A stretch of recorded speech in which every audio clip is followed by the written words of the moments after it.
What's up, Wargamers? Welcome back to World of Wargaming. I'm Isaiah. No battle vest today, as it is currently airing out the funk from Cannibal Corpse and Mayhem on last Saturday, and then Paleface Swiss on Sunday. But that's not what we're here to talk about. We're here to play with toy soldiers, specifically cyberpunk toy soldiers. Today we're going to be digging back into our kill sample process campaign. We're going to be playing the My Heart Is No Good scenario. So, if you haven't considered smashing all the buttons, the like, the subscribe, the share, the tell all your friends and the everything, or if you'd like to do a little bit more and support the channel, check out those links to Patreon and Redbubble down in the description. I'm done shilling and bragging about my weekend. Let's go take a look at the board and let's play some kill sample process. Cook is one creepy mother, and everyone knows you don't cross them. Well, everyone but the Cult of Flesh anyways. Turns out they stole a shipment of something Cook would very much like back. Do this and you will get in their good books for whatever that's worth. CJ. So here, my friends, we have our table for this game, My Heart Is No Good, of kill sample process. Really excited. I hadn't played any kill sample process in a while. Just been busy. Was sick for a little while. Had a lot of shows that I've been going to. Just haven't had a chance to circle back to it. And today I do. I have the time. I've made the time. Let's put in the time. So we've got all of our friends deployed here in this one spot, because my plan here is I'm going to rush this warehouse. Then if I don't find what I need, I'm going to push into that warehouse, but I'm going to go in full strength. There are 5 boxes and 5 Cult of Flesh members in the solo version. Nobody else shows up. So what's on the table is what I have to deal with. The game will go until I get the VV 375 kilo base off the table, or until I drop it and bad things happen. So, all of that being said, there are 2 boxes and 2 cult members in this kind of beat up, worn down warehouse. There are 3 of them in the fully intact warehouse. Let's get into it. First turn is pretty basic. I'm just going to be moving everybody up. In this scenario, the windows in the warehouses are boarded up because they're doing illicit things in there. They don't want people to be seeing in. So presently, I cannot be seen. I'm out of line of sight of all of the bad guys. Your movement in the game is 5 plus or minus your agility score. As with pretty much everything in the game, it starts at a base 5 and then it adds in the relevant stat. So they're not going to do anything. We'll go to turn 2, where we might see some action. Are going to get some action. Mikey's going to move up his 5 and take a shot at this mutant. Mutant is in cover, so there will be a -3 modifier to my roll. We roll a d20. We started a DR 12. I have -3, so basically I'm DR 15. That's a 4. That's going to be a miss. Miss. We mark an ammo token. Now, this is something that tripped me up a little bit in the game, but with the ammo, you buy ammo in stacks, and the stack is dictated by the chart in the book for the weapon you are buying. So right now I have basically 2 clips for this gun that holds 4 shots each time. So as I shoot, I mark down. If I empty that clip, then I would spin action my movement to reload, and then I would have another 4 shots. Splinter will also move up to take a shot with his ancient rifle. I'm +2, -1, so basically I'm -1 to the roll. 18 is going to hit, because we started at 12. Then we're -3 to the dice for the cover, which is a 15. And then we add my presence, because that's the modifier for the gun, which is a +2, which goes back to a 17, which still beats a 12 and is a hit. So we go to the damage dice for the weapon, which is a D8. We get a 6. They have an armor of 2, so that Cult of Flesh member will take 4 damage. Joe and Donnie push up the right flank.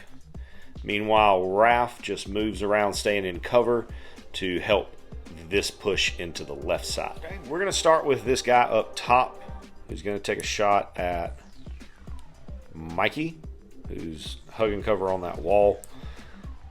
That is a miss. Lucky me. Well, the second one will also take a shot at Mikey, as Mikey is the closest. That is also a miss. That's fortunate for me. They each have one shot left in their guns. They have a reload of 2 on those.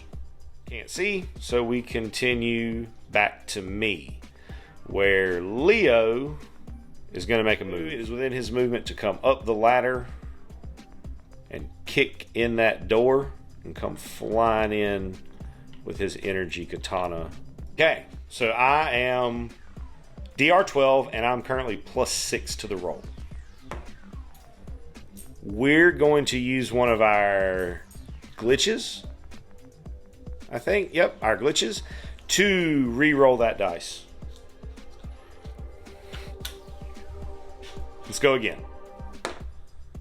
14 is much better. That 14 makes a 20. That will hit. Let's go to the damage. Katana is a D10. 3. That cult member then gets to crack back at me. Something that I had done wrong in the past. Thank you to a viewer, I can't remember your name, I'm sorry, who pointed out to me that the monsters don't take the -3 modifier on the crackback, because I had been doing that incorrectly. So thank you, friend. I appreciate you. Let's see if they can hit me. They cannot. On a 10, they need a 12. That is a miss. He's going to move in his 5, where he can stay on some cover and take some cover away from this shot. Let's see if he can hit. Okay. He can not. Splinter is going to perform a similar maneuver with his 7 inches of movement. Hit. We cannot. That's another 2. All right. Move up and try to dump the shotgun onto him. +2 to the roll. It's a presence check. 7, 8, 9. Womp womp. Move up to stay out of line of sight, and he's going to use a program on that flesh fellow. Gotta take a knowledge test DR12. I'm +3 because of my knowledge modifier. That is a failure. Him missing his next activation, I will miss my next activation on Donnie. Bad guys, he's probably closest to Splinter, so that's the shot he will take. He misses on a 5. And up top here, we'll swing at Leo. And miss on a 10. Womp womp. Leo gets to swing back at him. I'm -3, which means I'm just +3. And we hit. D10, D10, D10. D10 for damage. Oh, beautiful. That's a 10. Their armor 2, so that is 8 damage. We're going to start with Ralph. I'm going to pop some shots into that fellow right there. 12 plus his presence of 2 is 14. That hits. Let's go. D8. Oh, beautiful. That's 8. That's 6 damage. That takes him to 10. He has 1 health left. He's going to move in on him and take the swings. 2 with a katana. That hits. And I just need to roll. I'm not even going to say it out loud. That's enough. That's a dead cultist. He makes it up to the crate, so we're going to roll on a D6 to see what's inside of it. A 2. Oh, we got the thing. We got the thing. That's the VV375 kilobase. We got the thing. Let's get this dealt with and then get the heck out of here. So Leo gonna take a swing. And Leo is gonna use the glitch to automatically pass the test. To automatically hit.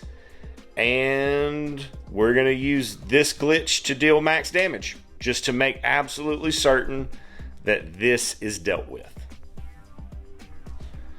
And no bad guys over here to deal with, to do anything to me. So we'll go to my turn. My turn, the only thing that really matters here is getting this off the table. So Mikey will double move off the table there. And as soon as he leaves the table with the VV375, the game ends. I set it up the best I could. I didn't really have anything that would really well represent one big interior warehouse room. So I tried my best to make it look good and still be effective. It may have been better if I hadn't had it in 2 separate buildings. It may have pumped the difficulty a little bit more. That But maybe I should have done it differently. Anyways, let me know what you think in the comments. Either way, regardless of what you or I think, that is going to be the end of this game of Kill Sample Process. Thank you so much for tuning in, hanging out. I'm always incredibly grateful to you. And I hope you have an absolutely amazing rest of your day. And as always, I'd like to say a big, huge, from the bottom of my heart, thank you to our patrons who support us and pledge to us over on Patreon. You guys are the absolute best. If you enjoyed the content you saw here today and that's something that you would like to consider doing to help out the channel, go over there, check out the link in the description, check out the Patreon. There's a lot of cool stuff over there, including access to our Discord server, talk to me, hang out with me, talk about our work, what we got going on in the hobby, some shout outs, all kinds of cool stuff. Check it out if that's something that you think you would be into. And regardless of whether or not you do that, I want you to know that I am incredibly grateful that you decided to stop by and spend part of your day with me today, rolling dice and pushing toy soldiers around. I hope you have an amazing rest of your day. And as always, may the dice be ever in your favor.